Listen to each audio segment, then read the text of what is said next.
एक दोड़ा बा फरमैश चौधरी आबिद फराम उकाड़ा। चौधरी साहब के चंगी गत्ती है आदत कमलियां नू पासे नाल सिराणा होंदा है। कदी इस पासे कदी उस पासे कला जदन निमाणा होंदा है। सदा बख्त अरूज ते नौ रांदे इन्ना एक दे ढाणा होंदा है। होंदे नाव दे नवी लगी दे चंगा सज्जन पुराना होंदा है। एक दोड़ा बा फरमैश साउथ जाट चक नंबर 194 तहसील हासिलपुर जिला बहावलपुर।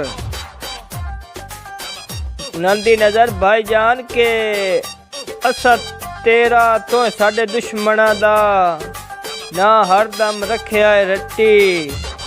ला छोड़ी तेरियां लोड़ा ते असा उमर तमाम दी खट्टी।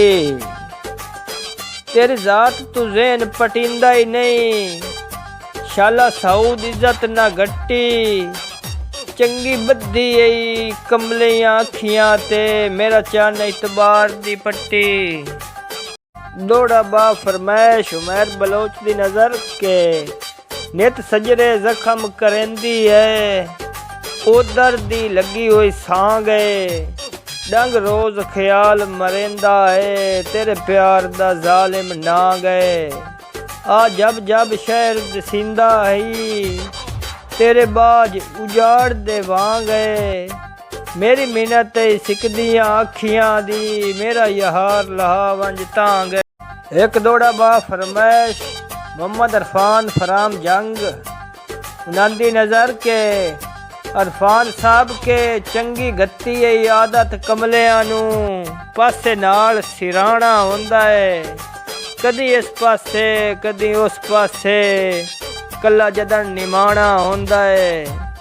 सदा बख्त अरूज ते नहीं रांदे इन्ना हिक दे ढाणा होंदा है।